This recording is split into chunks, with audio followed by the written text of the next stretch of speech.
When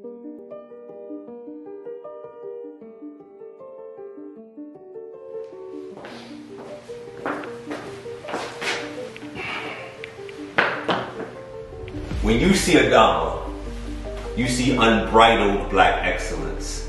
Whether on the African continent, throughout the diaspora, or in your indigenous residence, it represents our unrivaled global presence. Whether prologue, present, or prescient, it's a tribute to the days of the troubadours and chevaliers, to the griots heaven sent, that raised protest and said none rest until we put down local and global unrest. To those who refuse to be reticent, to those who refuse to be silent, it's a love letter to Black love, it's a warning to white violence. It's years of tears, it's eons of joy. At ADAMA, you will see yourself, your elders, your peers, men and women, ladies and gentlemen, children, girls and boys. It's a place you can explore, digest, and enjoy in a minute or a week, in a year or an hour.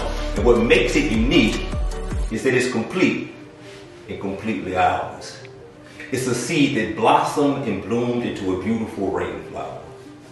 It's an acorn buried beneath a radiant rain shower that grew into a tree. That voice you hear in your ear on the breeze says, when you see ADAMA, you see our unrivaled elegance, you see our undeniable presence, you see our joy, our pain, you see our struggle, our reign. When you see ADAMA, you see unbridled Black excellence. Man, my car does talk.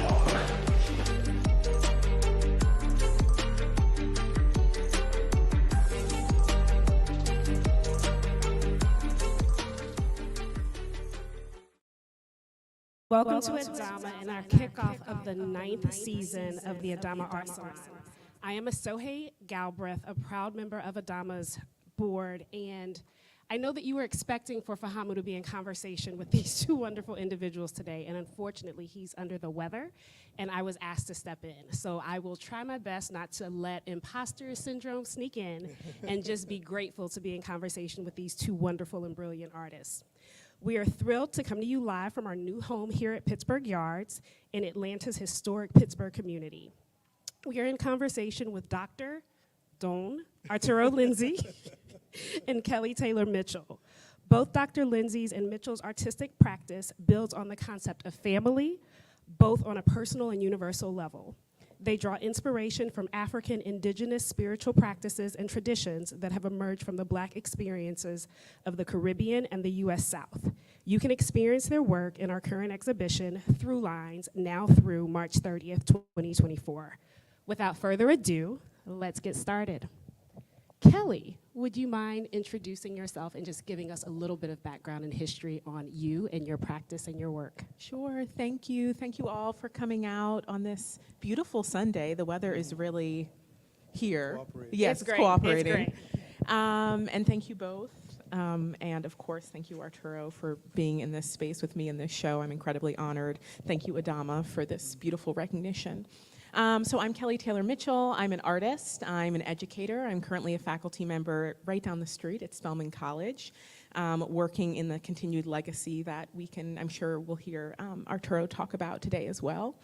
My work spans installation art, papermaking, printmaking, book arts, performance, and is really rooted in ancestral memory. And I've come to learn that my practice is a container for ancestor worship. So I create a lot of what I call spiritual technologies, so work that I activate with my body.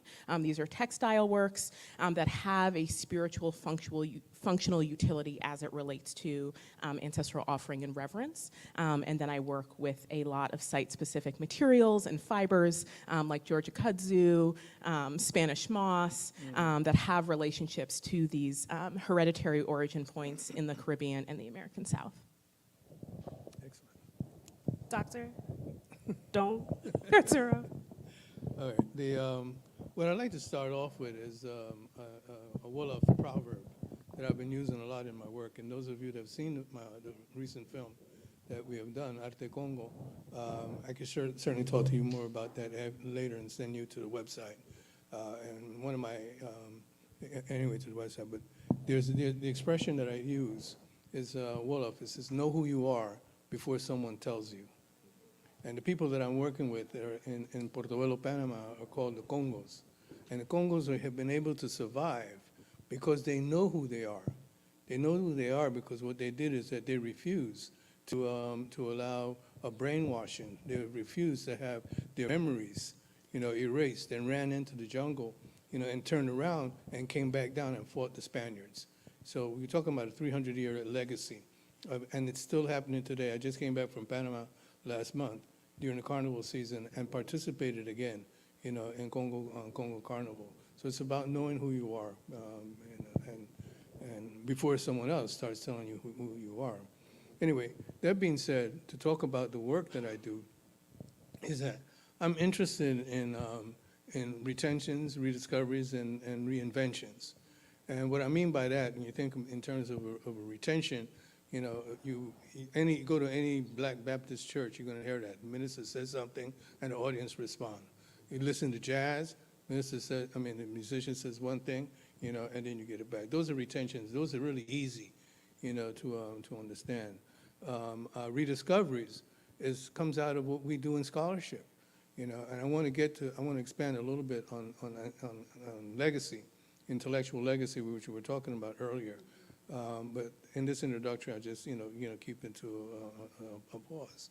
But that's what what colleges and universities are for, in particular HBCUs and Black Studies programs at white institutions. I'm not going to negate the white institutions. Hell, our taxes are keeping those doors open, and so therefore I expect that they deal with African and African descendant cultures as well.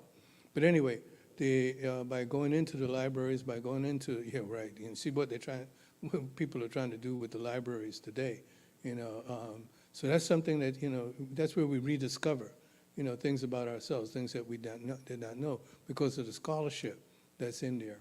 And when I think about reinventions, I think about Kwanzaa and Ron Karenga.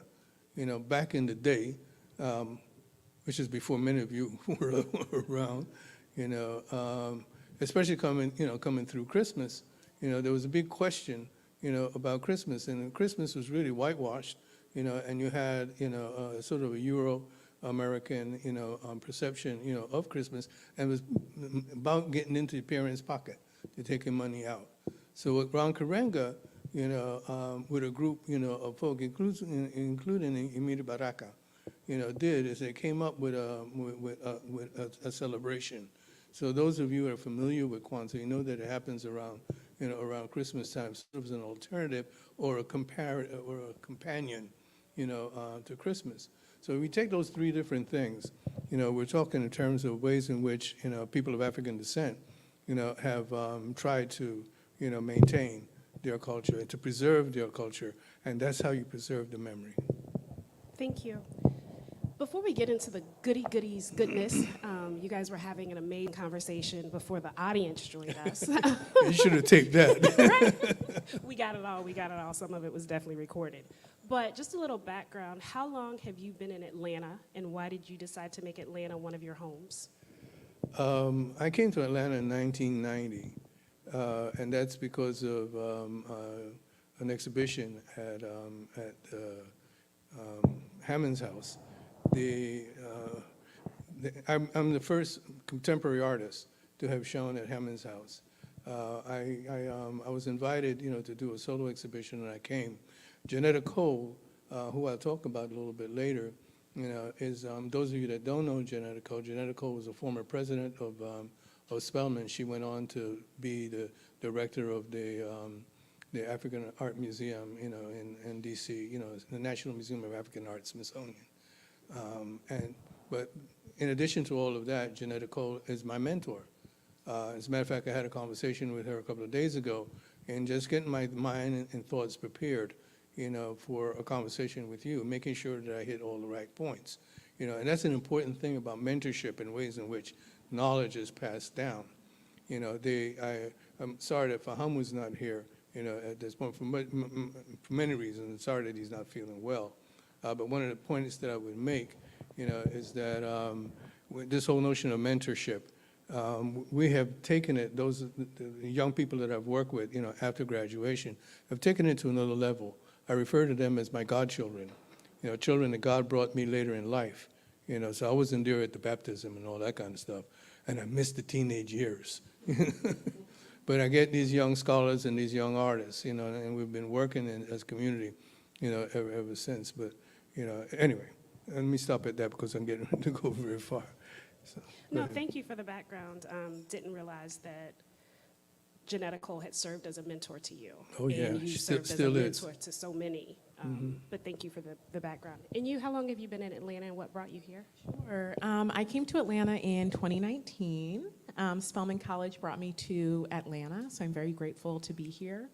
And it's been amazing. I've been staying with a lot of friends and colleagues, having conversations, especially this year, reflecting on this 5-year period of how supported I've felt in Atlanta in terms of my studio practice, and seeing the way it's rooted here, but also has really grown and developed in a way that I'm excited about. And I'm not sure what would have happened without this really special container that is Atlanta. Welcome. Thank you for being here. Thank you. So, Arturo, Yes. how do you balance your role as an artist, educator, and cultural investigator? It's a daily challenge. One of my colleagues is one that asked me a similar question. So how do you get to do all the things that you do? Okay, and I love theory, and I also love developing theory. And the wonderful thing about developing theory is you put it out there, and people will in fact comment on it, tell you where you done What they messed think. up. Yeah, and so that's good because all that does is reinforces you, and you go back into the thinking. But anyway, I come up with what's called the domino theory. And if you think about, laying a bunch of dominoes, on the floor, and all you have to do is tap one, and then bing, bing, bing, bing, bing, bing, bing, bing, bing, they keep on hitting, they keep on going down. If you look at what I do, it's all related. Much of the work that I do started off as a cultural investigator, and that comes from Janetta Cole, being my mentor, okay? And the material that I develop in the field, because I go out and do research, and not only do I do research, like in places like Panama, but in Atlanta, in the community, even just being here with you guys, I'm observing what's going on, and that's feeding, me. So anyway, that leads to my scholarship, because I write about the stuff, which I encourage everybody in this room, all the young people in particular, write. Unless you put it between, put it on black and white on some paper, and I know I'm talking old school. You guys are thinking, well, oh, what the hell is he talking about? What is a pencil? And you put it between two covers, back cover and front cover. You put it in there, it's considered important, okay? And there was back in the day, when you take that, that book and you get it published and you put it in the library, everybody is going to want to know what the heck is in there because it's deemed important. So anyway, that's where the scholarship comes in. Go ahead. No, and Kelly, same question for you. How do you balance your practice and your, I guess, research journey that's a part of your practice, and then bring that all about visually to share with us? Sure. I mean, I think Arturo said it perfectly. I see the work as incredibly interconnected. One doesn't happen without the other. And so as an artist, I see teaching as a part of my practice, exactly. Right? It's not like, oh, I teach over here, I make art over there, I do this research over there, right? They're all mixed together. And in my specific work, I'm really engaged in legacies of craft and ways of working that were passed down to me directly from my family and embodied knowledge. And I'm sort of trying to uncover and mine and seek out. And in that vein, I think about the ways in which craft, is dependent on that passage, right? That passing down of the information and that desire to learn and to know, right? It's sort of contingent on both, right? If you have something to pass down, but no one to share it with, right? That's going to be a challenge, and vice versa. So I see the opportunity to teach and share that knowledge as a gift and a space to learn more, right? So I go into the classroom very aware that I'm a resource, but I'm going to learn a ton from these students every single day. That informs the research, that informs what you see in the gallery. Yeah. And so we were really, really excited. So Arturo, you were selected as the flower recipient before Kelly was selected through the arduous selection process as the seed recipient, but to see the work in conversation with the other. And so just if you could tell us how you feel about seeing your work in the space in conversation with Arturo's work. Absolutely. Thank you. Many, many ways. I mean, I, of course, feel incredibly affirmed and honored. And going back to the students, we frequently have this conversation in the classroom about what I call your artistic family tree, right? And really trying to remind students, I think sometimes students can, not always, but sometimes, come in with a perspective like, this is my idea, it came fresh, I have Nobody had this idea before. No one else has been thinking of this, and trying to remind them the gift of making art, one of the gifts, is that you are in conversation whether you name it or not, right? So like, let's take a moment and think about who is in this family tree that we can really acknowledge you are in conversation with, right? So that you can more intentionally engage in that dialogue, whatever that engagement means, right? And so to be in this show with Arturo, which I feel like is an artist in my family tree, is just fantastic. And sort of seeing different synergies as it relates to visual language and material language is incredibly interesting. And yeah, the wheels are continuing to turn. Arturo, how were you influenced, or what did you think when you saw the work together in this space for the first time? Well, you know, I was anxious. I wanted to see what it was, and you guys kept that away from me. They didn't even tell me her name. It's like, damn. I guess I ain't so bad. I could go up on the internet and I would have checked her out. But when I actually saw the work, I thought it was incredible. And because I could also read. And that's the important thing about works of art. Also, the artist and the art is grounded, is rooted in a culture. So I could, look at the work and begin reading it, not only in terms of how it's fabricated, how it's made, but, where some symbols and symbolism, where things were coming from, and then feel some harmony, with that. So it was, and I am, truly honored to be in the show, with a seed such as you, which I think you're flowering already anyway.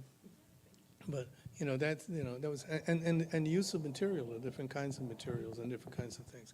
It's about, see, I came up at a time, my emerging as an artist was down in the Lower East Side in New York City, and folk were like doing all kinds of experimental stuff, and even the whole notion of, the questioning what is art, not even to get into what is black art.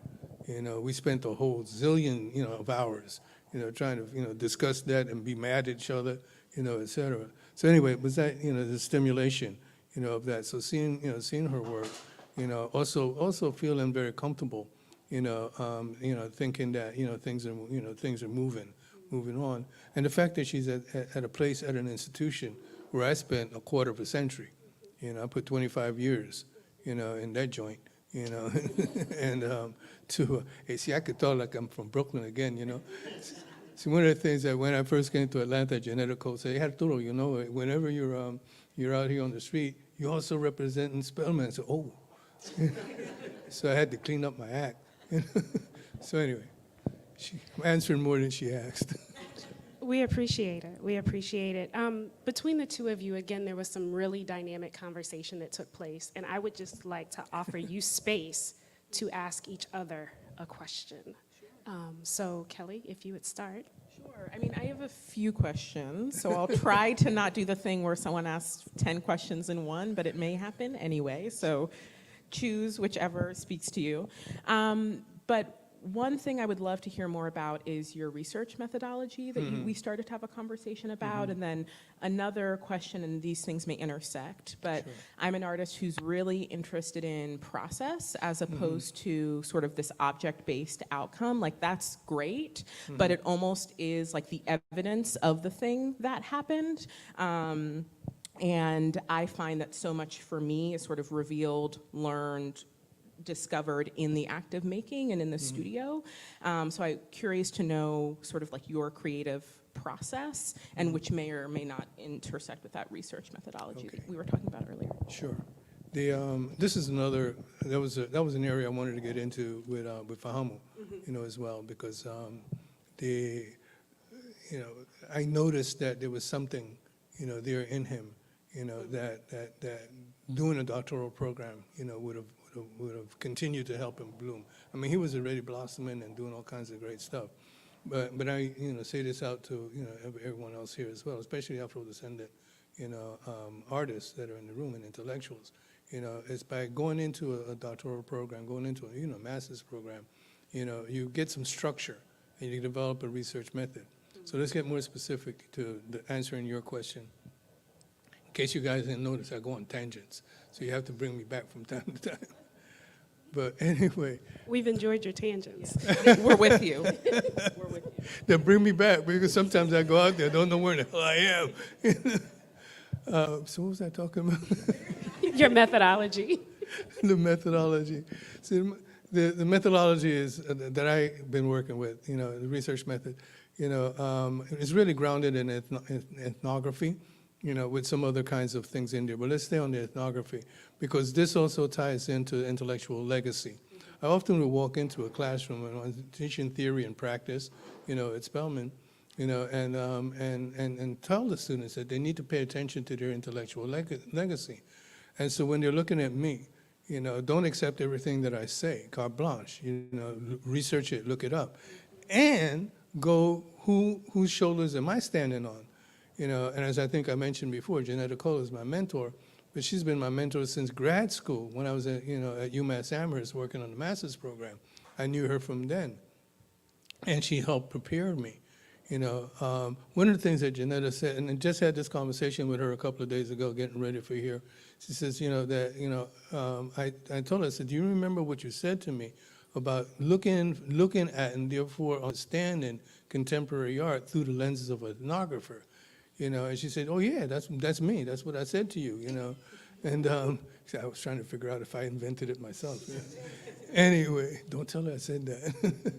Anyway, when you look at Janetta and following the same path, right? I looked at who the Janetta Cole studied with, Melvin Herskovits. And if you don't know that name, write it down. You need to check him out, because he wrote a book in 1941 called The Myth of the Negro Past. And it wasn't the first time, it was groundbreaking, because it was, taking a look at the distortions that white, quote unquote, scientists, were saying about, people of African descent, measuring the head, and having categories, of, brain development, and therefore Africans were really down low, indigenous people in the United States down low, et cetera. So that's the kind of stuff that they were dealing with. But then comes another guy, Franz Boas, who's another anthropologist, and who Melvin Herskovits, worked with. And he began disrupting that, and so you get like Zora Neale Hurston, comes out of that area. So I'm eagerly suggesting to you guys, to look it up, look these people up. Because when we go from the it was one of the ways in which to start breaking the back of cultural racism, because they went to scientific, quote unquote, pseudoscience, I wouldn't even call it pseudoscience, just damn near fraudulent, science, to talk about the inferiority, of black people. Dang, and the thing is, we started drinking that Kool-Aid too, started feeling, that we were inferior. You don't have an education, et cetera. You can't count, you can't read, so therefore you're dumb. Damn, give me an education, and I will compete.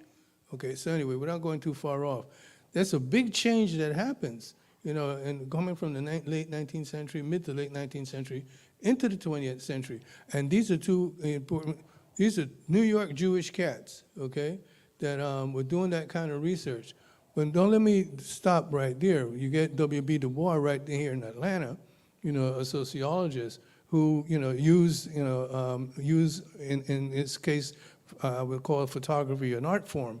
He used an art form of photography, you know, that showed, you know, pictures of here in Atlanta, and a lot of it coming from around the Atlanta University Center, you know, of very, very prominent, you know, African-American people, you know, doctors, lawyers. Some of these old houses that you see in these areas, you know, were, you know, owned by black people, that were built by black. There was a black construction, you know, company that built that. So he took it to the Paris Exposition, you know, back then. So folk, including black people, were going, dang, you know, black people could do something, you know. That becomes important. That's why, you know, I go to this undergirding in terms of the research.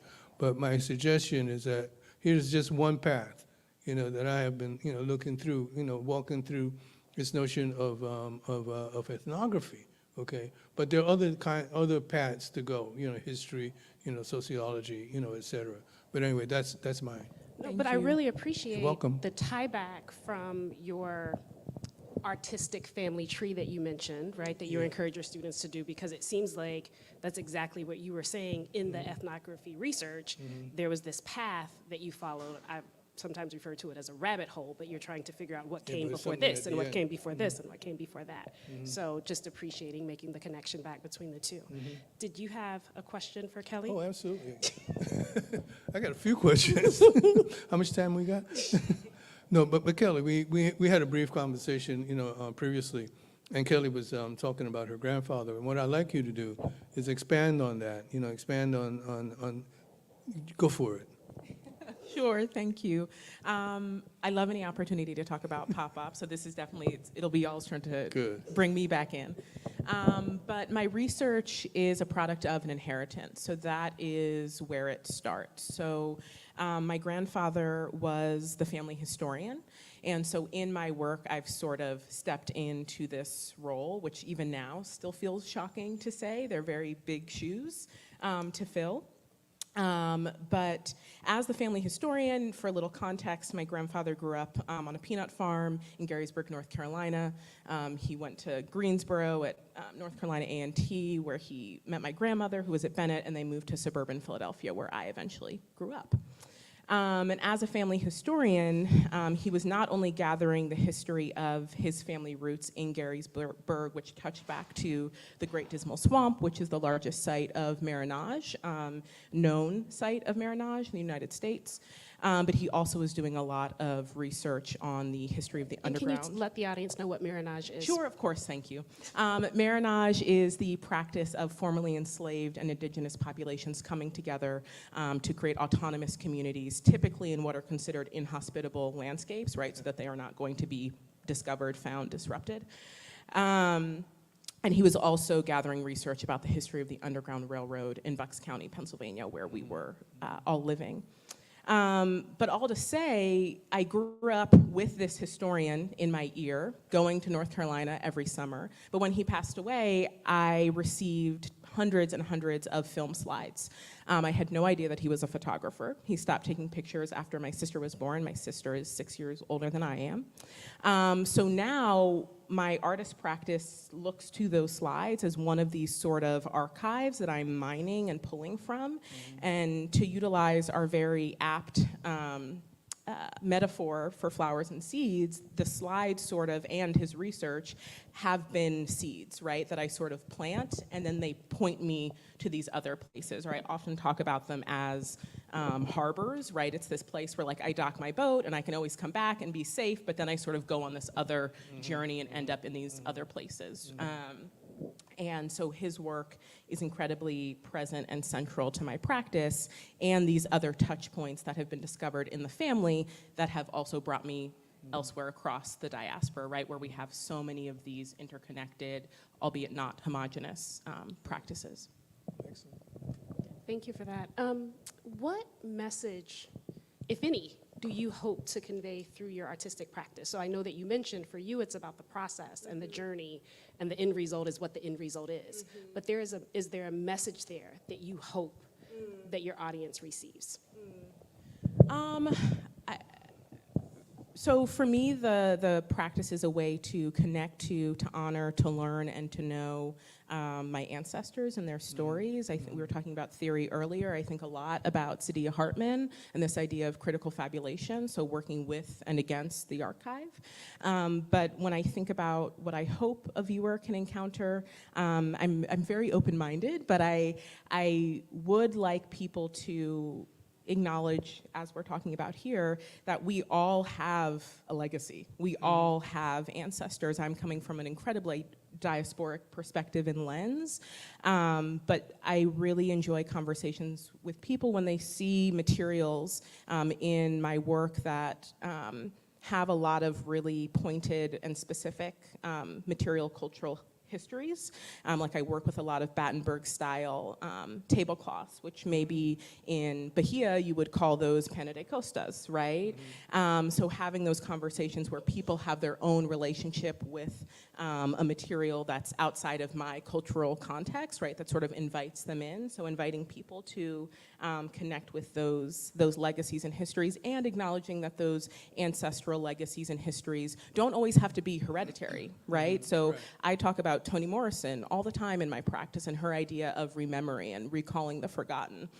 And I see her as a part of my ancestral legacy. I am not related to Toni Morrison. I wish I could claim such a thing, but I do feel related to and connected to her legacy and her intellectual influence. So I also invite that interrogation and play and conversation with ancestrality as well, and hope people who it resonates with feel inclined to engage. I hope so too. And for those of you who are in this space, I hope that if you haven't yet had an opportunity to check out the exhibit, you do so before you leave today.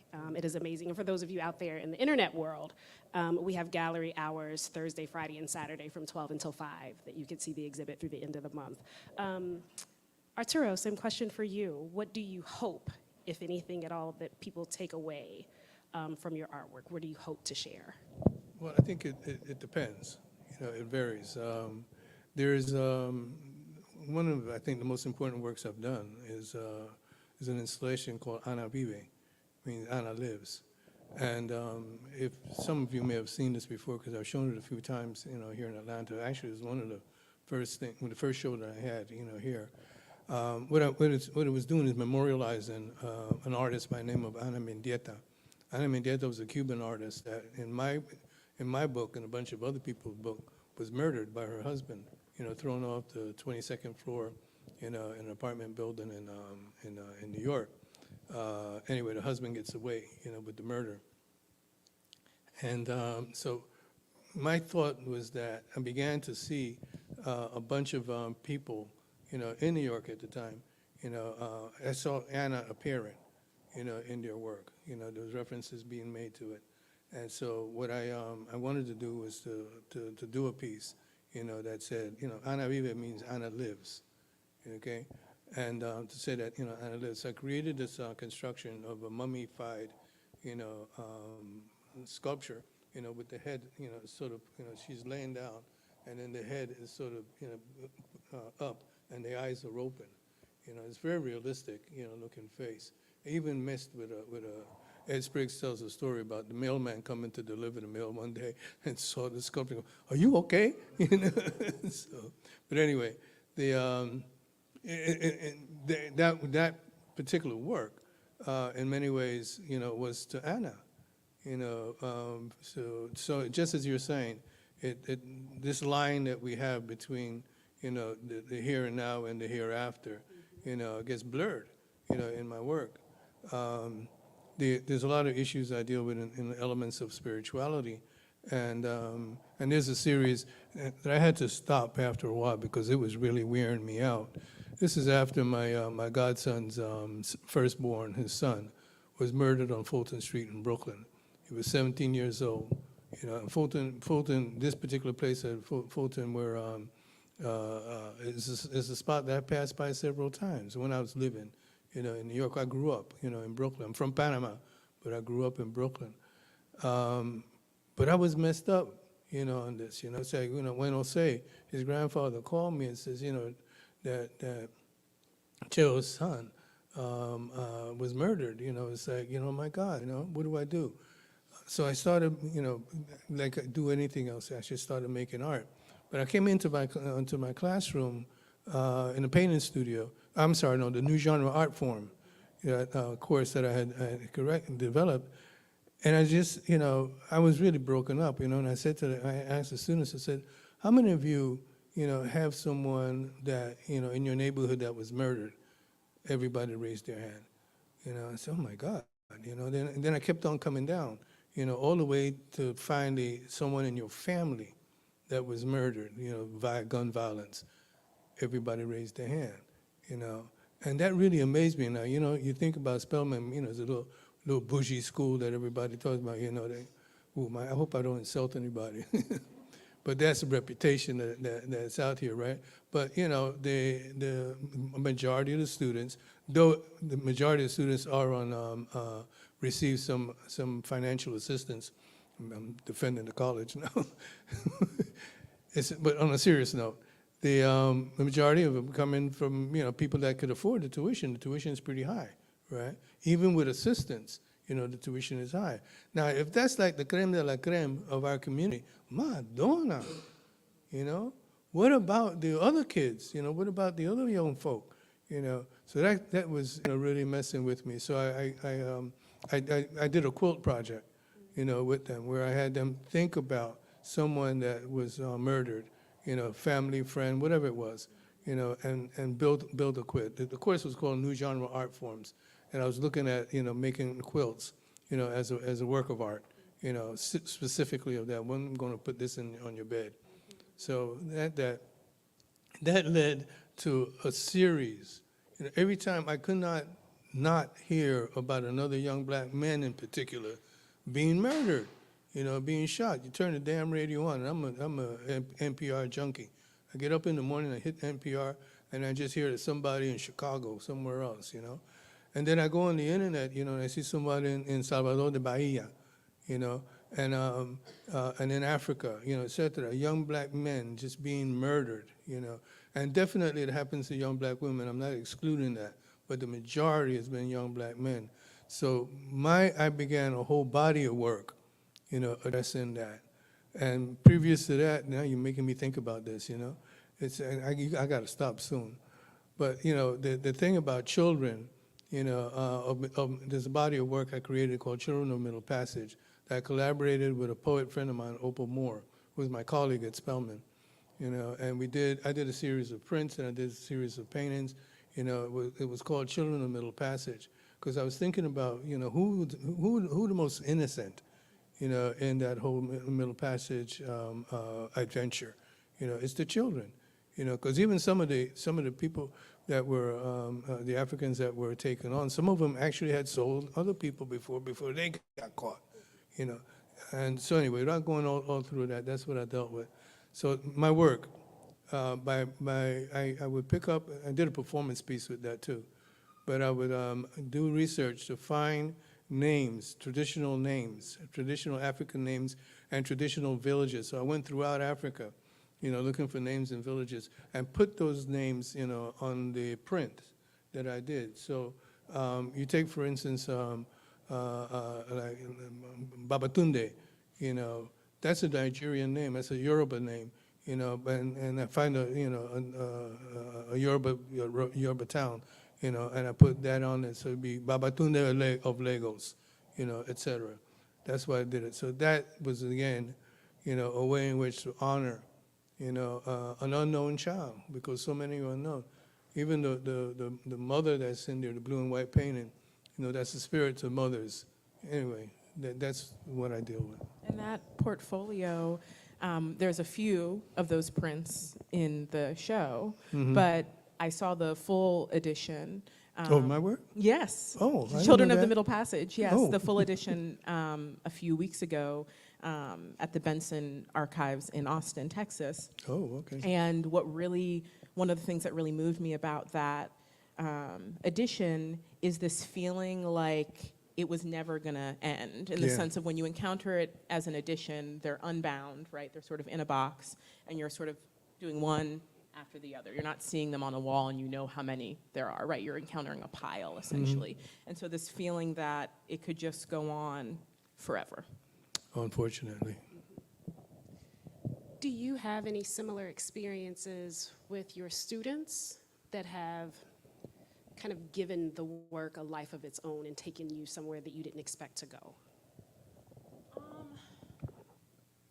Sure, I think yes. I mean, I think my answer to that question is more about the ways in which I try to thoughtfully invite vulnerability into the classroom, and making them feel safe and able to access that in their work if they so choose. And how do we have conversations about that? And one thing we talk about frequently is how can materials be a conduit for meaning, for information, for memory.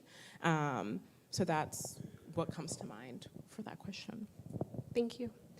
So there's another question for you. You've spoken to your mentees and your godchildren. And so Dr. Fahamu Pecou, our founder, isn't here today for this conversation, unfortunately.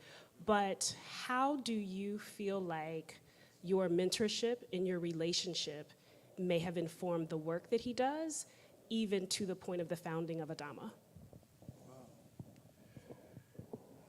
That's a very difficult one. And, I'm sorry. I'm way...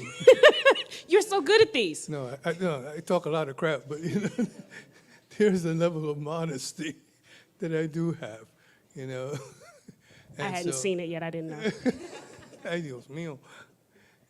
I would venture to say I love to give this metaphor. I have a thumbprint, you know, of Fahamu's work and the rest of them, you know.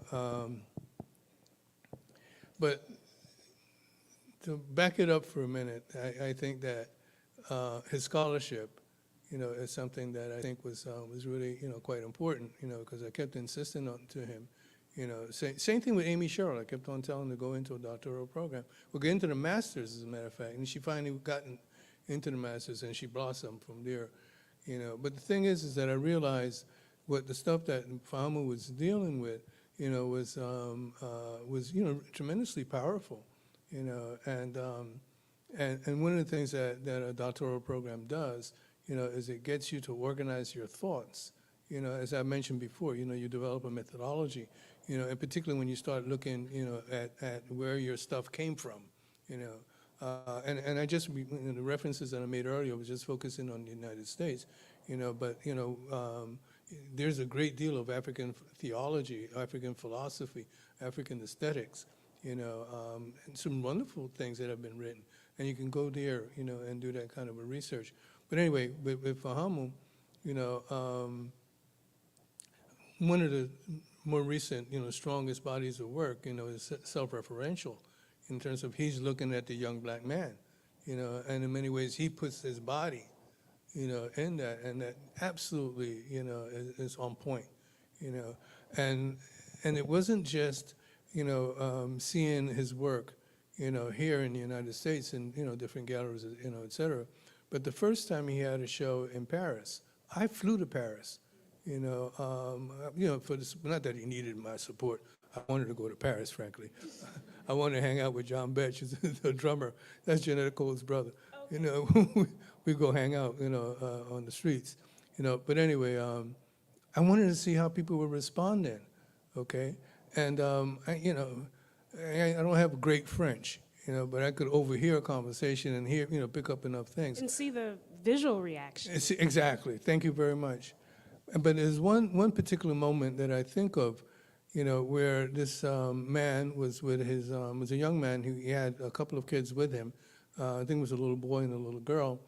And the kids were asking questions, you know, and this guy was seriously, you know, responding, you know, back to him as he was looking at Fahamu's painting. And I thought, Madonna, you know, my man Fahamu, you know, in Paris, you know, is, you know, his work is on the wall, you know, and this Parisian dude, you know, is talking to his kids, you know, making reference to the work. And, you know, again, I was reading more body language, and I don't want to fake it to say that, I was fully understanding the conversation, but it was enough to realize that, that they were into it, And so, when I'm seeing, stuff like that, I mean, I'm thrilled, And then, of course, the dissertation, he contributes. And this is one of the things that he had said to me also. I asked him what he wanted to do, because I was really trying to push him to get into, to actually take my job. It's like, I'm getting ready to retire, Fahamu, at least, come sit in this chair, I had to go through all the interviews, et cetera, but, he was really, his response back then is that he really wanted to make some public statements. He wanted to do critiques, on culture, and the society and what was going on. And I think he's been able to do that, through his work. His work is phenomenal. I think he does that even through ADAMA. There's a statement. I missed that part. Sorry about it. It's okay. I was just trying to bring it back. Just trying to bring it. Yeah. See how she treats me? So yes, I'm sorry. I do the African diaspora thing. The Janetta Cole is the one that really introduced me to the African diaspora. Okay. I ended up working at the museum in D.C., with the African diaspora. So by the time I came to Atlanta, that was in me, and that's the kind of stuff that I was teaching, And so Fahamu, was, dealing with all of this. And what I liked also of Fahamu, I don't know if you guys know him, but Fahamu's dad is a Panamanian, So, and that's the first time he went to Panama was with a group with the Spelman College Summer Art Colony that I had organized. So I'd taken him, down there. But his mind, if I could speak for his mind, at this point, extend beyond the borders of Atlanta, extend, when you think of blackness or negritude, extend beyond the borders of the state of Georgia, beyond the borders of the United States, and it's a world view. And that I really appreciate. Because, and here's an adage I always tell my students also, is that my ancestors and your ancestors did not have visas, to come to America. When I say America, I'm not talking about just the United States, all of America. Our ancestors were brought here, okay? And they didn't have passports or anything like that. So the fact that you speak English, and have this particular culture that you're having is because of an enslavement by English-speaking group of people again, and the Panamanians, the costarriceños, the Cubanos, et cetera, come in different areas. So let's get rid of those borders, and let's start really bonding, with each other, as family. Not to give up, your, particular, ethnic foods and moods and things like that, but, become more embracing. And Fahamu does that. And that's what this museum does, the African Diaspora Museum. Thanks. Kelly, did you have anything to add before we open it up to questions from the audience and or from our viewers online? I think that was incredibly well said. I think I could only add and further emphasize that this idea of a diasporic language is something I'm incredibly interested in and see in all of the works being discussed from this group of artists and, of course, beyond, all the artists in these artist family trees, right? And thinking about being in Paris and seeing someone encounter the work and this idea that you're also responding, right, to materials, right, and to something that doesn't have text at all, right? So all of these things that can be conveyed in other types of language that's legible throughout the diaspora. Cool breeze. Rhonda, do you want to open it up for questions? Does anyone have questions? We're not quite done. I am going to, after the questions, allow them to have any closing responses. Appreciate the applause nonetheless, but just wanted you to know order of operations. So some questions and then any closing thoughts from our wonderful panelists. So I'll ask anyone who has questions just to come this way so I'm not pulling a full cord around me.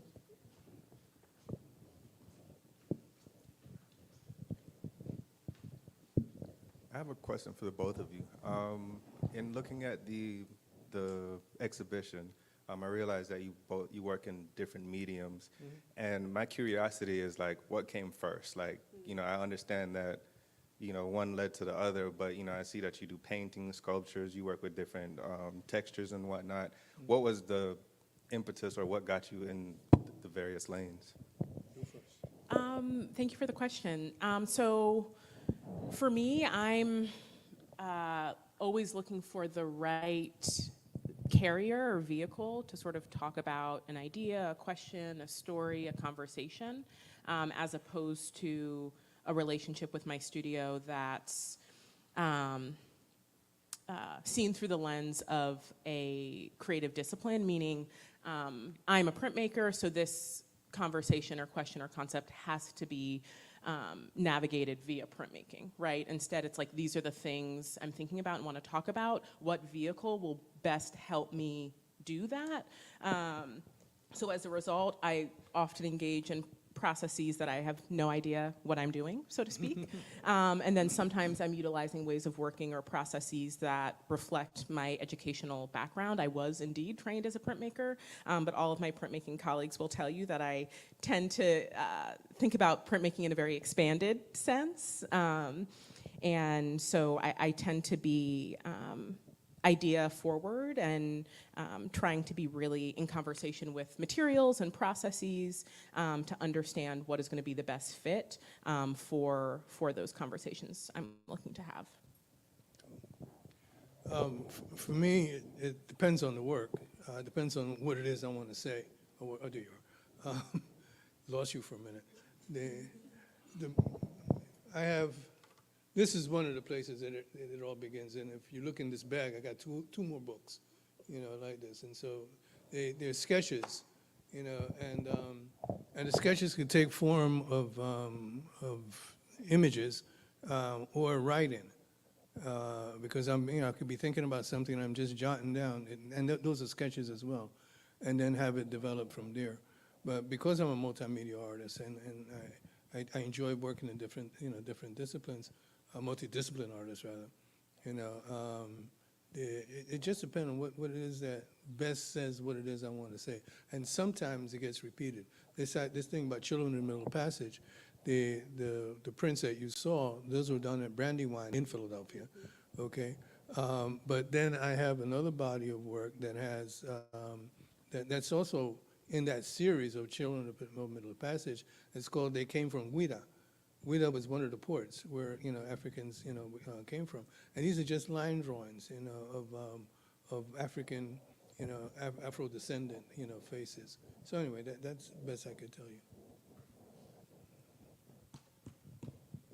Hello, good afternoon. Thank you so much for this conversation. I think in a lot of ways it's been divine to be here and to hear this amazing conversation. I have a connection to Spelman. I'm actually a graduating senior at Spelman right now, majoring in art history, curatorial studies minor. And so both of your connections to Spelman is very divine, I think. And so in this conversation, I'm actually going on to get a master's in material culture next year in New York City. So I'm grateful for all the ways I'm seeing these connections and these crossovers in my own interest in scholarship as well. And so even with that, I'm been reflecting on the ways Atlanta itself and its roots in the South has influenced my interest, my scholarship, but also I'm interested to hear how Atlanta and your transitions to Atlanta have been a point of entry or a site of memory for your practice, your studies and research interests as well. Even your time at Spelman College, whether directly or indirectly, teaching especially has influenced your practice. And then lastly, it's kind of a lot, sorry, there's so many things, but this sort of, what was it? How you're seeing material memory rooted, especially from the South in your practice, so those sort of overlaps. That's right on you. Some people Congratulations on your soon-to-be graduation and your transition to grad school, that's so exciting. So material memory, great questions, big questions. I think about what Arturo was talking about with removing boundaries when thinking about this definition of the South. I was having a conversation with a colleague recently about this idea of the South not being this static thing. which I think was reflected in Arturo's conversation of Fahamu's perspective, right?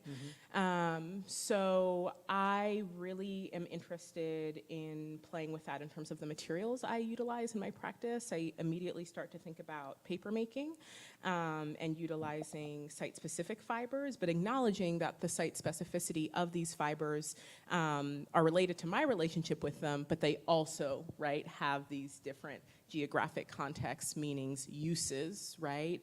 Even something like Spanish moss, which has a very healing property and history, but is often not discussed, named, acknowledged, and exists beyond the American South. So one way I like to think about that is in handmade paper and utilizing some of these materials in that way. Is where I can start. And then I'll add your question about the influence and inspiration of relationships and students at Spelman. That one is, I can't even fully articulate, because it's, I think, something we talk about, I think, as educators in the classroom all the time, is this idea that you may not always know the impact of something in the moment, right? With a student, like there's this inner desire and this belief that even if it's not resonating now, maybe in 5 years, 10 years, right, that's gonna click, this conversation or reading or question or et cetera. So I feel that way about a lot of my time at Spelman. It's abundantly clear to me the way that this is an incredible and divine gift. And experience, and enriching, and nourishing, and inspiring, but I also know that so much is going to continue to reveal itself with time about the impact of my incredible students and just their deep, deep, contagious curiosity, right? Just this desire to know and to play and to experiment is fantastic. You asked a lot, so I'm going to try to break this down, and I can't remember it all. But when we're talking about the students at Spelman, man, you guys made me work, and work hard, you know. And I think of, let me tell you this little story. I think of, we did the reviews. The reviews started back in my day. Actually, Toby Martin was the sculptor that had come up with the idea. And so Amy Sherrill, the woman that painted the Michelle Obama, thing, she loves to tell the story that, and she does it very dramatically. Arturo made me cry. And the issue is that, and same thing, and then Khalida was coming next, right? So she went and told Khalida, be careful, But what I think that you guys did, was, for me anyway, is that I'll have the bar here, okay? And then, once you jump over that, I'll move it up here. And then you go over that, I'll move it up here. And it seemed almost endless. The more I required, the more I demanded, of the students I was working with, the higher that they would go, And not just in the studio, but also looking at in the art history area, because I helped develop the art history area. And is the name Lori Cumbo familiar to you? You should. Lori Cumbo was sitting in one of the seats that you sat at, CUMBO. Lori, went to NYU, followed, after I came out of NYU, they kept on asking me to recommend people, and I recommended Lori. Lori ended up writing, her master's thesis, on African Diaspora Museum, in New York. Lori went on to, we're in Brooklyn, right? Lori went on to talk a minister in Brooklyn to give up some real estate. That's it's something about Spelman women, right? What minister, gives up real estate, in New York City? That's how Mokada got started. It was a 4th floor walk-up. God, it used to kill me trying to go up there, but I had to support the woman, But, it was a 4th floor walk-up, and that's where it started, right? And, you take people like, there was no stopping, So, frankly, people give me a lot of credit. So, you mentored this person, you mentored that person, et cetera. But I'm saying most of the time I was running behind them, because, they kept on doing, wonderful stuff. So that's basically what I wanted to say to you, about that. But I'm going to take another step further, and what I would tell you is that my worst vice is I give unsolicited advice, okay? So yes, go for the masters, all right? But don't stop there, okay? As you move from here going forward, I got a bunch of witnesses here, right? What I want you to do is pay attention to where the holes are, in scholarship, where the holes, in the academy, where the holes, in the art world, and see what can you do to fill that in, because that's what a doctoral dissertation is, when you're up right in that. Well, back up for a second, just, one thing I didn't tell you about Lori Combs, I just talked about the museum. She's now the Commissioner of Art and Culture in New York City. Duh. The Commissioner of Art and Culture in New York City. That's someone talking about, keep on going. But nevertheless, coming back to, I'm sorry, I went off on my tangent and got lost. But in terms of, writing a dissertation, is paying attention to what is missing, in the field, and focus in it. Start taking notes now. Don't worry about whether you could afford it or not afford it. Bottom line is that all you're doing is feeding your brain. Nobody could take it out of your mind, and they're not going to send you to jail. They'll send you to jail for the car or the house, something else of that material, but they can't take anything out of your mind. I don't know if I answered your question, but those are my thoughts. Thank you. Any other questions? Can I ask one from here? Yes. Think you're loud enough? Thank you very much for this excellent presentation. Given the critical role the ancestral heritage plays in some of your work, how do you reflect that to make sure that you do have a link from what you're seeing to what the roots of what you have reflected in some of the work you're doing? Is it clear somehow? I'm not quite sure. Jumbo, I'm kind of missing what you were saying. I'm saying that given the importance of the ancestral heritage Yeah.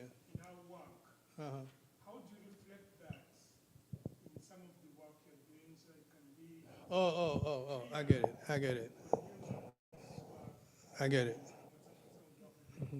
It depends on the work that I'm doing. If I could take this, first start.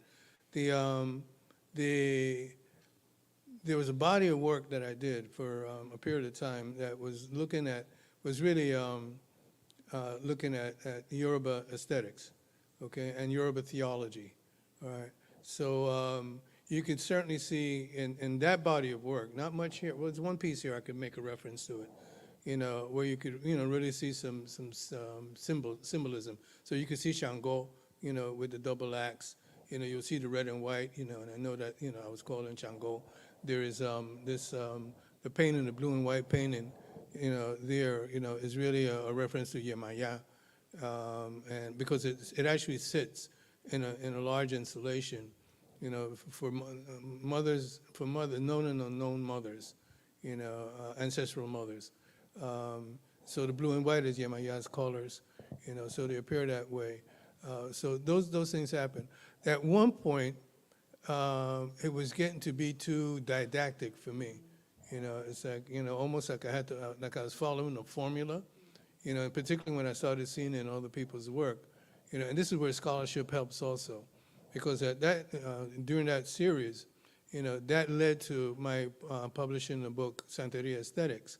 Santeria Aesthetics in Contemporary Latin American Art is the name of the book. It was published by the Smithsonian Institution Press. And, but that was getting to be, I figured, okay, for the scholarship, and I did a body of work that's all very much like that, but I leave it alone, so it appears in different kinds of ways, and sometimes not all that visible. Right now, I'm working on some collages, and I'm getting these little crosses that are showing up, and for me, these crosses are not Jesus Christ, per se, but it has more of a reference to the crossroads and El Egua, and so I'm thinking about that. But then also I'm started thinking, what? Jesus Christ was a crossroad as well. Think about what the world was like prior, to Christ and what it's like after, without getting into belief systems or anything else like that. It's just trying to answer your question in terms of, the symbolism, that's there. So, I hope I answered that. Did you have something to? Sure. I could also add that for me, I don't always feel like maybe it's hyper visible, right? When you were talking about these bodies of works that maybe weren't that sort of didactic period you were having. But I see that presence through process frequently. So for example, I do a lot of hand embroidery and hand sewing in my work, which was a way of working that was taught to be by my mother, my grandmother. And I also see it as a protective gesture. So I'm also thinking about not only how do I utilize, access, think about these different traditions and ways of working, but how do I also honor them and protect them? And so that hand-sewn gesture, that mark, that frequently covers things and allows me to play with opacity in different ways and legibility in different ways is a place that I think about this question. Let me add something else, to that, because we're talking about different kinds of forms. Well, you know about the film, and you saw the trailer. My colleague Dan Bichelli, sitting back there, is the editor, on the film and the cinematographer. We spend a lot of time, we have been for the last 4 years and 3 years, going over, footage, and one of my major concerns is make sure that, the Congo aesthetic, is there. I don't deal with history. I deal with an aesthetic, and making sure that that's there. But also not trying to make it, overly, overwork it. In the Congo tradition, the Diablo, the devil, represents the evil that had possessed the Spaniards, to participate in that enslavement, of people. How do you show that? That was a hell of a question. So we have the the performance going on, etc. And what's really great about this is that I am very close to the material. So there's some things that I overlook and Dan catches. But here's something that happens that after working for so long, I think some things pass Dan as well. So we need a third person, to come in and say, well, did you explain that? Because I start talking about a palenque, okay, what is a palenque? I know what it is, he knows what it is, and anyway. What is a palenque? I charge extra for that. You're not paying me enough. Palenque, and there was a reference that was made, to palenques in this country, what we would call palenques. When the Africans escaped, they went up into the woods, into the jungle, and they built fortified homes, so that would be a palenque. It would be like a little village, and that is fortified, and from there, is where they came back down to attack the Spaniards. Thank you. You're welcome. Guys. Okay.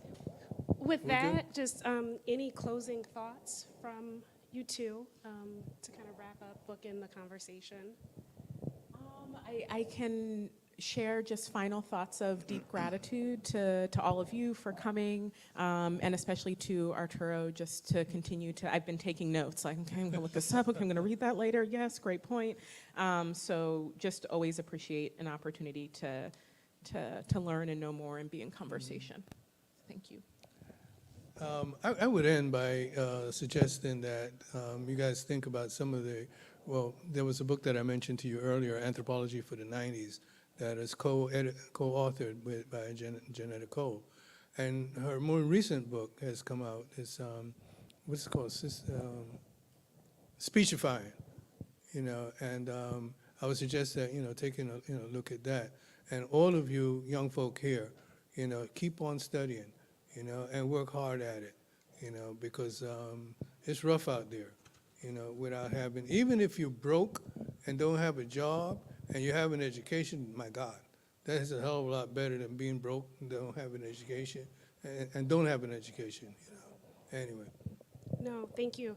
And I just want to thank the audience for joining us, both in person and virtually. We really, really appreciate it. Of course, big thank you to our panelists, Kelly Mitchell-Taylor and Dr. Arturo Lindsay. And last but certainly not least, ADAMA, African Diaspora Art Museum of Atlanta. It has been a complete honor to work for this organization for the past 5 years and some, but the work is amazing and the fruits are boundless. And with that, just a quick reminder that ADAMA is a 501c3 nonprofit organization, and we can continue to bring you programming such as this with your donations. The website is adamatl.org. So thank you very much for joining us, and we hope to see you at future ADAMA events.